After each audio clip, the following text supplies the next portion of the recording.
Dear students, अस्सलाम वालेकुम। आज के लेक्चर में हम क्वांटम मैकेनिक्स को डिस्कस करेंगे। डियर स्टूडेंट्स, क्वांटम मैकेनिक्स का सब्जेक्ट नॉर्मली डिफरेंट यूनिवर्सिटीज में बीएस या एमएससी लेवल पे डिस्कस किया जाता है और हम ये जानते हैं कि स्टूडेंट्स को काफी कॉम्प्लिकेशंस आती हैं इस सब्जेक्ट को अंडरस्टैंड करने में। बट फर्स्ट ऑफ ऑल हमें ये मालूम होना चाहिए कि क्वांटम मैकेनिक्स क्या है, क्वांटम मैकेनिक्स को किस तरह जो है एडवांस लेवल तक पहुंचाने में डिफरेंट साइंटिस्ट की क्या कॉन्ट्रीब्यूशंस रही और क्वांटम मैकेनिक्स आजकल डेली लाइफ में इसकी क्या इंपॉर्टेंस है। तो उसके लिए हमें डिस्कस करना होगा ओरिजिन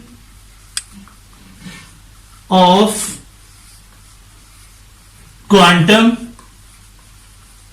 मैकेनिक्स।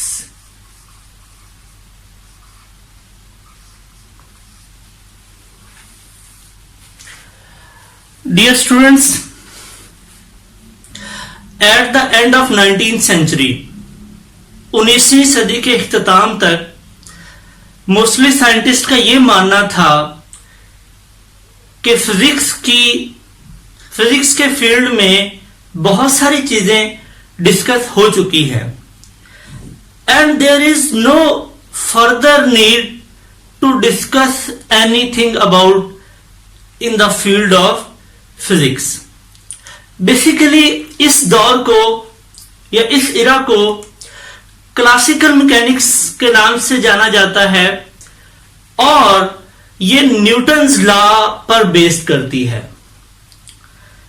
लेकिन अगर हम अपने डिफरेंट एक्सपेरिमेंट्स को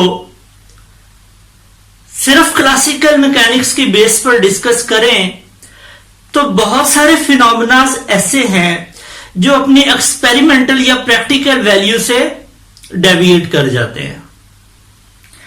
वो कौन कौन से ऐसे फिनोमेनास हैं और वो किन चीजों पर वो डेविएट करते हैं या किन रिजल्ट्स पे आके वो डेविएट करते हैं। तो फर्स्ट ऑफ ऑल हम ओरिजिन ऑफ क्वांटम मैकेनिक्स को डिस्कस करने से पहले उन फिनोमेनास को डिस्कस करेंगे। तो फर्स्ट ऑफ ऑल हम देखेंगे ब्लैक बॉडी रेडिएशंस।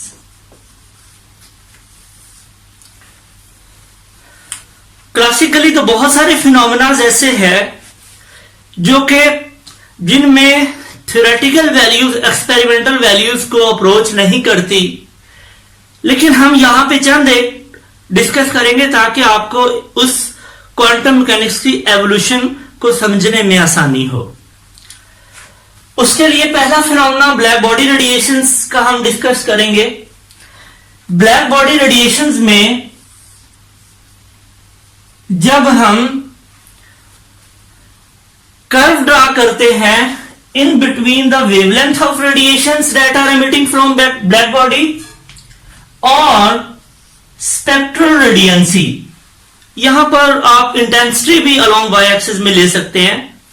तो हमारे पास जो एक्सपेरिमेंटल कर्व आनी चाहिए थी that is just like this. लेकिन ब्लैक बॉडी रेडिएशंस को जब हम डिस्कस करते हैं इवन एट एफएससी लेवल, तो दो तरह के साइंटिस्ट की मेजर कंट्रीब्यूशन है, जिनमें एक का नाम वीन है और दूसरे साइंटिस्ट का नाम रेले जीन है। अब वीन ने एक फॉर्मूला दिया ब्लैक बॉडी रेडिएशंस की वेवलेंथ और स्पेक्ट्रल रेडियंसी को कैलकुलेट करने के लिए। तो उस फार्मूला के अकॉर्डिंग जब यही एक्सपेरिमेंटल कर्व ड्रा की गई या उस फार्मूले से ड्रा की गई कर्व इस एक्सपेरिमेंटल कर्व से मैच की गई, तो वो कर्व शॉर्ट वेवलेंथ के लिए तो एग्जैक्टली सेम थी, लेकिन लॉन्ग वेवलेंथ के लिए वो अपनी एक्चुअल वैल्यू से डेविएट कर जाती थी। क्या मतलब कि वीन ने जो फॉर्मूला दिया उसके अकॉर्डिंग थ्योरेटिकली कर्व जो है वो एक्सपेरिमेंटली कर्व से मैच नहीं कर रही थी, तो ये एक ड्रॉबैक था। इसी तरह सेकंड साइंटिस्ट रेले ने जो एक फॉर्मूला दिया by using Rayleigh Jeans law, उस फार्मूला के अकॉर्डिंग जो कर्व ड्रा की गई वो लॉन्ग वेवलेंथ के लिए तो एक्सपेरिमेंटल कर्व से मैच कर रही थी, लेकिन शॉर्ट वेवलेंथ के लिए वो अपनी ओरिजिनल वैल्यू से डेविएट कर रही थी। इसका मतलब क्या हुआ कि लॉन्ग वेवलेंथ के लिए रेले जीन्स और शॉर्ट वेवलेंथ के लिए विन्सेस लॉ को हम करेक्ट मानते हैं, लेकिन there was no a single formula कि जिसमें शॉर्ट और लॉन्ग वेवलेंथ के लिए हम एक्सपेरिमेंटल कर्व को अटेन कर सकें। तो ये एक बहुत बड़ा ड्रॉबैक था क्लासिकल कॉन्सेप्ट्स में। सिमिलरली अगर हम देखा जाए एक अदर फिनोमेना डिस्कस करते हैं, that is Einstein photo electric effect. इस फार्मूले में या इस फिनोमेना में हम ये डिस्कस करते हैं कि जब लाइट फोटोन या लाइट पार्टिकल मेटल सरफेस के ऊपर पड़ता है, स्ट्राइक करता है, तो उसमें से इलेक्ट्रॉन्स इजेक्ट होते हैं। क्लासिकली अगर हम डिस्कस करें तो क्लासिकल फिजिक्स ये कहती है कि अगर हम इंटेंसिटी को बढ़ाएं तो नंबर ऑफ इलेक्ट्रॉन्स को इजेक्ट होना चाहिए, लेकिन आइंस्टाइन ने फोटो इलेक्ट्रिक इफेक्ट में इस चीज को कॉन्ट्राडिक्ट किया और हमें यह बताया कि number of electrons that are ejecting from the metal surface does not depend upon the intensity of radiations. Actually it depend upon the frequency of photons. So हम कह सकते हैं कि if we increase the frequency, number of electrons emitted from metal surface increases. So इससे हमें एक नया concept मिला थ्रेशोल्ड फ्रीक्वेंसी का, कि जब मेटल सरफेस को एक स्पेसिफिक अमाउंट ऑफ फ्रीक्वेंसी या specific value of frequency metal surface की मिलती है, तब जाके वो इलेक्ट्रॉन को इजेक्ट करता है। तो ये एक बहुत बड़ा यहां पर कंट्रीब्यूशन है आइंस्टाइन का, Einstein theory of photo electric effect. Second, photo electric effect के बाद जो तीसरा कॉन्ट्राडिक्शन था, that was atomic stability. Atomic stability को डिटेल से मैंने एक वीडियो में डिस्कस किया हुआ है, आप मेरे लिंक में उसे देख सकते हैं। क्लासिकली अगर हम देखें, हम ये जानते हैं बाय रदरफोर्ड एटॉमिक मॉडल कि जब कोई इलेक्ट्रॉन न्यूक्लियस के गिर्द एक स्पेसिफिक या एक ऑर्बिट में रिवॉल्व कर रहा होता है, तो वो कॉन्टिन्यूसली अपनी एनर्जी को रेडिएट करता है। थोड़ी देर के लिए अगर हम ये मान लेते हैं तो इलेक्ट्रॉन एनर्जी को रेडिएट करके वो न्यूक्लियस के करीब आता है और फाइनली वो न्यूक्लियस में फॉल कर जाता है। अगर हम क्लासिकली एटॉमिक स्ट्रक्चर को देखें तो इलेक्ट्रॉन्स का न्यूक्लियस में फॉल करना का मतलब यह है कि वो एटम इंस्टेबिलिटी की तरफ चला जाता है। लेकिन अगर हम मटेरियल्स को देखें तो एटम्स स्टेबल स्टेट में भी रहते हैं और वो उस मटेरियल के अंदर एग्जिस्ट भी कर रहे होते हैं। सो ये एक जो कॉन्सेप्ट है क्लासिकल बेस्ड कॉन्सेप्ट, ये भी हमारे क्लासिकल व्यूज को गलत साबित करता है। इसी तरह अगर हम एटॉमिक स्पेक्ट्रोस्कोपी की भी बात करें, जैसा कि नील बोहर ने बताया कि जब एक इलेक्ट्रॉन हायर एनर्जी स्टेट से लोअर एनर्जी स्टेट में आता है तो वो अपनी एनर्जी को रेडिएट करता है in the form of small particles of light that are called photons. तो ये सारी जो फिनोमिना, ये सब फिनोमिना जो मैंने डिस्कस किए हैं, इन सारे फिनोमिना से एक बात पता चलती है कि at the end of 19th century जितने भी फिनोमिना थे सारे के सारे 100% जो हैं क्लासिकल बेस पर एनालाइज नहीं किए जा सकते। So we need something advance, we need something different, जिनकी बेस पर हम इन फिनोमिनाज को, इन कॉन्ट्राडिक्शंस को सॉल्व कर सके। तो उसके लिए सबसे पहले 1900 में मैक्स प्लैंक ने एक थ्योरी दी जिसका नाम है प्लैंक्स क्वांटम थ्योरी। देखिए बेटा, मैक्स प्लैंक ने यह कहा कि ब्लैक बॉडी में से जो रेडिएशंस एमिट हो रही हैं वो रेडिएशंस कॉन्टिन्यूसली एमिशन शो नहीं करती, बल्कि ब्लैक बॉडी रेडिएशंस डिसकॉन्टिन्यूसली उस बॉडी में से एमिट करती हैं। इवन उसने ये कहा कि light consist of smaller particles and such particles are called quanta और फोटॉन्स। तो फर्स्ट टाइम क्वांटम मैकेनिक्स में क्वांटा का लफ्ज लाइट के लिए सबसे पहले मैक्स प्लैंक ने हमें दिया। ये लाइट जो है, इवन के इलेक्ट्रोमैग्नेटिक वेव्स या दूसरी light, X-rays, some other electromagnetic waves, these are emitted from any body in the form of small particles that are called quanta or photons।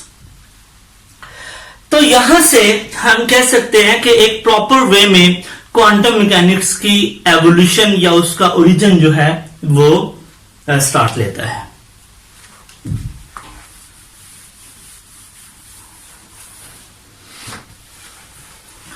Quantum mechanics के बाद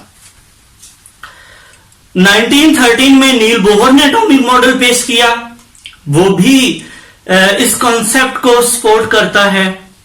और 1925 में हेजनबर्ग ने भी एक थ्योरी पेश की जिसका नाम है हेजनबर्ग अनसर्टेनिटी प्रिंसिपल, और वो आगे जाके हम डिस्कस करेंगे कि उसका क्या रोल है क्वांटम मैकेनिक्स के अंदर।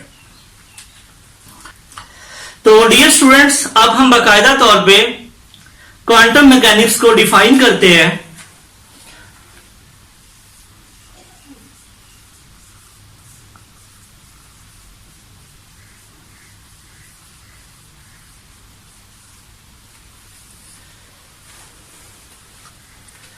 क्वांटम मैकेनिक्स को डिफाइन करने से पहले फर्स्ट ऑफ ऑल हमें पता होना चाहिए मैकेनिक्स के बारे में।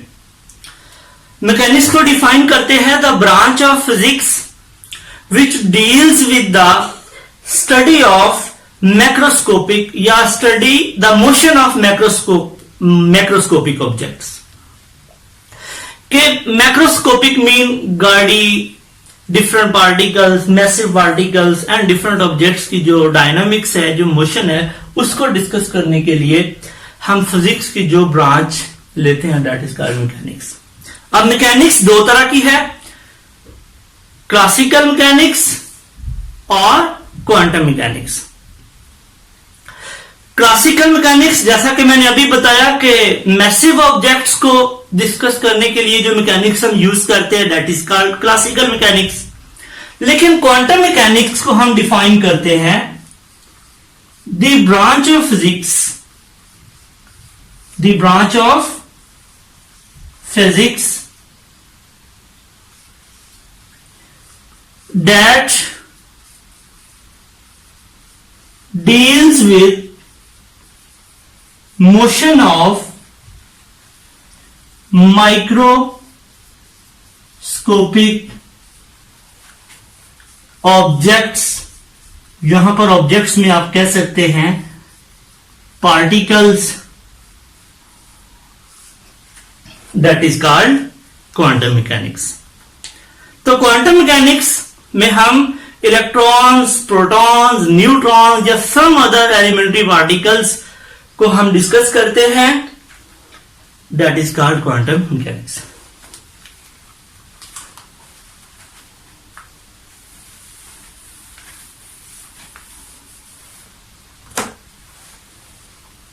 जी, तो क्वांटम मैकेनिक्स में नेक्स्ट जो हम डिस्कस करेंगे that is called de Broglie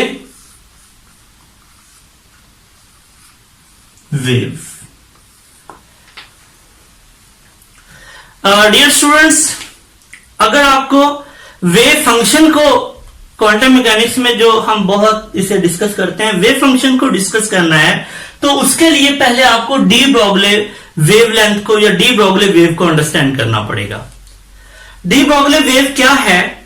देखिए बेटा, डी ब्रोगली ने कहा कि जब कोई पार्टिकल एक स्पेसिफिक वेलोसिटी के साथ मूव करता है तो उस पार्टिकल के साथ एक वेव एसोसिएट होती है। उस वेव को मैटर वेव कहते हैं। कोई भी एलिमेंट्री पार्टिकल, कोई भी माइक्रोस्कोपिक पार्टिकल, इवन के मैक्रोस्कोपिक पार्टिकल भी जब मूव करेगा उसके साथ एक वेव प्रोड्यूस होती है, उस वेव को मैटर वेव बोलते हैं। अब डेफिनेटली मैटर वेव को डिफाइन करने के लिए, डिस्क्राइब करने के लिए हमें एक फंक्शन की जरूरत पड़ती है। तो इस वेव को डिस्क्राइब करने का जो फंक्शन है that is called wave function. That is called wave function. Wave function की प्रॉपर हम डेफिनेशन लिखते हैं इधर। The quantity that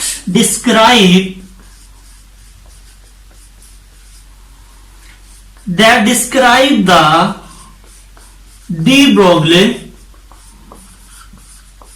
wavelength,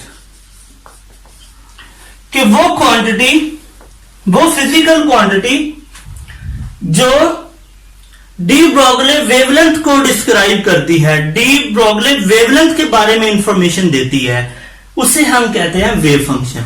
and wave function is denoted by Sai. Hopefully you understand it. अब वेव फंक्शंस की कुछ properties हैं, तो नेक्स्ट हम वेव फंक्शन की प्रॉपर्टीज को डिस्कस करेंगे। देखिए स्टूडेंट्स, यहां पर जो वेव फंक्शन है इसके दो पार्ट होते हैं, एक रियल पार्ट और एक इसका imaginary part. Real part and imaginary part, ये डी ब्रोगली वेवलेंथ को डिस्क्राइब करता है, तो इसके दो पार्ट होंगे, एक रियल पार्ट और दूसरा इमेजिनरी पार्ट। अब रियल पार्ट तो इजीली कैलकुलेट किया जा सकता है, प्रॉब्लम आएगा हमें इस पार्ट में, इमेजिनरी पार्ट में, जिसमें कॉम्प्लेक्स नंबर आयोटा है। तो इसकी वैल्यू को कैलकुलेट करने के लिए क्या करना पड़ेगा? लेट्स सी, हम जानते हैं कि अगर हमारे पास कोई फंक्शन है और उसमें कॉम्प्लेक्स आयोटा आ जाता है तो उस फंक्शन का हम कॉन्जुगेट ले लेते हैं। तो हम जानते हैं कि इसका कॉन्जुगेट आएगा a minus iota b। Psi is equal to a plus iota b, और इसका कॉम्प्लेक्स कॉन्जुगेट किसके इक्वल आएगा? a minus iota b। इन दोनों का प्रोडक्ट ले लें, psi into psi, that is equal to a plus iota b। Psi star की क्या वैल्यू है? That is equal to a minus iota b। इन दोनों को मल्टीप्लाई कर लेते हैं, फॉर्मूला हम a plus B into A minus B, तो that will be equal to a square minus B square. यहां पर जो बी है दैट इज आयोटा बी, तो आयोटा बी मतलब आयोटा का स्क्वायर और बी का स्क्वायर। अब आयोटा का स्क्वायर हम जानते हैं ये -1 के इक्वल होता है, तो माइनस माइनस आपस में मिलकर क्या बनाएगा, प्लस। तो A square plus B square that will be the value of product psi and psi star. तो अब हम यहां पे ये जो प्रोडक्ट हमारे पास आया है psi into psi star that is equal to psi into psi star actually is equal to psi square and it define the probability density। यहां पर हम psi square को probability density के नाम से डिनोट करते हैं। तो उसके लिए हम probability density को पहले डिफाइन करेंगे। what is probability density?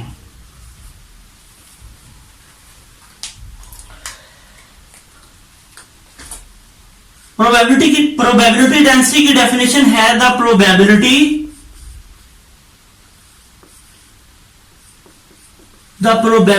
Of finding the particle is called probability density. Probability density is equal to psi square. इसकी वैल्यू 1 भी आ सकती है और इसकी वैल्यू 0 भी आ सकती है। अगर प्रोबेबिलिटी डेंसिटी की वैल्यू 1 आती है तो इसका क्या मतलब होता है कि देयर इज 100% पॉसिबिलिटी कि इस at that region particle exist करेगा। लेकिन अगर इसकी वैल्यू 0 आती है तो इसका मतलब यह होगा कि at that specific region particle exist नहीं करता। अब इसका क्या मतलब है, इसको समझाने के लिए मैं आपको एक छोटी सी एग्जांपल देता हूं। आई होप ये आपको क्लियर हो गया होगा। मैं इसे रेस करने की कोशिश करता हूं।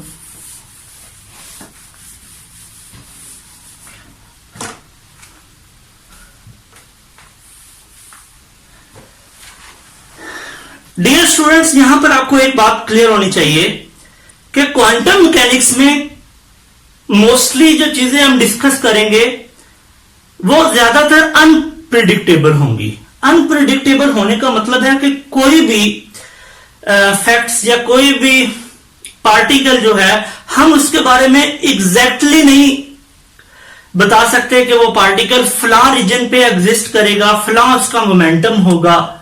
तो बहुत सारी एम्बिग्युइटी, बहुत सारी अनसर्टेनिटी ये क्वांटम मैकेनिक्स के जो फिनोमेनास हैं उनमें रहती है। इसको समझाने के लिए मैं आपको एक एग्जांपल देता हूं। सपोज ये हमारे पास एक मैसिव ऑब्जेक्ट है जिसके ऊपर फोर्स F लग रही है। वो ऑब्जेक्ट v वेलोसिटी के साथ मूव कर रहा है और उसका मास m है। एक तो हमें नजर आ रहा है कि इस मैसिव ऑब्जेक्ट पे ये फोर्स लग रही है, ये मूव कर रहा है। इसका मतलब एट एनी टाइम हम पार्टिकल का मास और वेलोसिटी का जो प्रोडक्ट है वो फाइंड कर सकते हैं, जिसे हम मोमेंटम कहते हैं। मोमेंटम को फाइंड कर सकते हैं। अगर हम पार्टिकल के मोमेंटम को फाइंड कर सकते हैं तो इस पार्टिकल को हम ये भी इसके बारे में ये भी डिस्क्राइब कर सकते हैं कि एट दैट टाइम ये पार्टिकल इस पोजीशन पर है या इस पोजीशन पर मौजूद है। इसका मतलब कि जो मैसिव ऑब्जेक्ट्स है उनके बारे में अंडरस्टैंड करना इजी है, उनकी पोजीशन और मोमेंटम को डिस्क्राइब करना इजी है। लेकिन जब हम माइक्रोस्कोपिक ऑब्जेक्ट्स की बात करते हैं उनके ऊपर क्लासिकल या न्यूटन्स लॉ फेल क्यों हो जाते हैं, इसको हम अंडरस्टैंड करते हैं। उसके लिए first of all we have an very small particle that is called electron. अगर ये इलेक्ट्रॉन मूविंग पार्टिकल है तो डेफिनेटली इसकी एक स्पेसिफिक वेलोसिटी भी होगी और इसका मास सपोज कर लेते हैं m है। अब हम ये जानते हैं कि हमें कोई भी ऑब्जेक्ट उस वक्त तक नजर नहीं आता जब तक उस ऑब्जेक्ट पर से लाइट फॉल करके रिफ्लेक्ट होके हमारे आई लेंस पे नहीं फॉल करती। सपोज ये वो लाइट का एक फोटोन है जो पार्टिकल के साथ स्ट्राइक कर रहा है और टकरा के वो हमारी आंख के लेंस पे फॉल करता है, तो हम इस पार्टिकल को लोकेट कर सकते हैं जनरली। अब सपोज ये कर लेते हैं, जब हमने इस पार्टिकल को देखा तो हमने कहा कि ये पार्टिकल पोजीशन ए पे है, लेकिन क्या पोजीशन ए पे आप पार्टिकल के मोमेंटम को डिस्क्राइब कर सकते हैं? हम पोजीशन ए पे पार्टिकल के मोमेंटम को डिस्क्राइब नहीं कर सकते।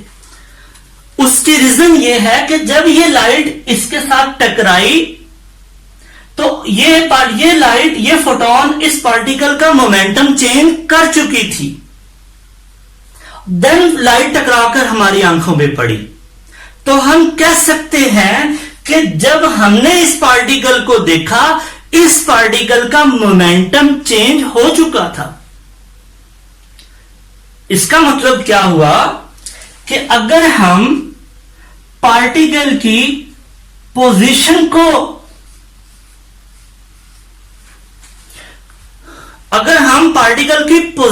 लोकेट कर रहे हैं तो उसके मोमेंटम में अनसर्टेनिटी होगी। अनसर्टेनिटी का मतलब है अनप्रिडिक्टेबिलिटी, गैर यकीनियत। Hopefully you understand.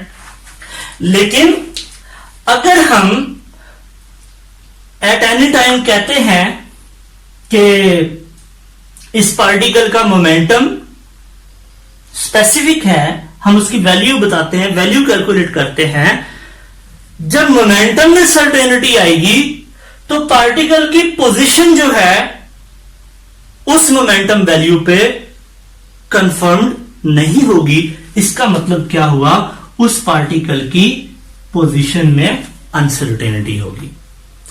तो इस बात को बड़ा प्रॉपर वे में हेजनबर्ग अनसर्टेनिटी प्रिंसिपल में डिस्क्राइब किया।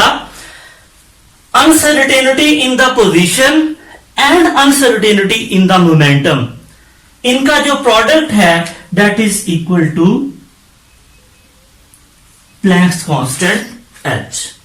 यह प्रिंसिपल हेजनबर्ग में 1925 में पेश किया और यह एक बहुत बड़ा जो है रेवोल्यूशन था क्वांटम मैकेनिक्स में, डिफरेंट क्वांटम फिनोमेनास को अंडरस्टैंड करने के लिए। तो यहां से एक बात क्लियर होती है कि क्वांटम मैकेनिक्स में कुछ भी 100% प्रेडिक्ट करना पॉसिबल नहीं है। तो most of the uncertainties, unpredictabilities will be there in different phenomena. एक एग्जांपल देता हूं और उसके बाद मैं अपनी बात को क्लोज करता हूं। फॉर एग्जांपल, हम ये जानते हैं कि एक इलेक्ट्रॉन जब किसी ऑर्बिट में मूव करता है, हम एग्जैक्टली नहीं कह सकते कि वो इलेक्ट्रॉन इसी पोजीशन पे लाई कर रहा है। तो क्वांटम मैकेनिक्स में इस इलेक्ट्रॉन की पोजीशन को या मोमेंटम को डिस्क्राइब करने के लिए, जैसा कि मैंने पीछे बताया, वेव फंक्शन लेते हैं। उस वेव फंक्शन की प्रोबेबिलिटी डेंसिटी उसके थ्रू फाइंड करते हैं और उस प्रोबेबिलिटी डेंसिटी के लिए हमें जो वैल्यू मिलती है उस वैल्यू की बेस पे कह सकते हैं कि एक पार्टिकल, एक इलेक्ट्रॉन अगर 1 आ रही है तो 100% कह सकते हैं कि इसी पोजीशन पे लाई कर रहा है इफ साई गिव वैल्यू 1। लेकिन अगर किसी पोजीशन पर उसकी वैल्यू 0 आ जाती है साई वेव फंक्शन की, तो वहां पर हम कह सकते हैं the electron does not exist. तो इन सारी बातों से हम क्या कंक्लूड करते हैं कि there are certain uncertainties in different phenomena of quantum mechanics, जो कि हम फर्दर नेक्स्ट लेक्चर्स में उसको डिस्कस करेंगे। तो डियर स्टूडेंट्स, आज का लेक्चर यहाँ पे कंप्लीट हुआ जाता है। अगर आपको क्वांटम मैकेनिक्स में फर्दर किसी टॉपिक्स में प्रॉब्लम्स आती हैं या आप चाहते हैं कोई स्पेसिफिक टॉपिक डिस्कस किया जाए क्वांटम मैकेनिक्स में, तो आप मुझे वीडियो लिंक में नीचे कमेंट्स बॉक्स में बता सकते हैं। उसके लिए मेरे चैनल को लाइक करते रहिए, शेयर करते रहिए और सब्सक्राइब करते रहिए। And thank you so much.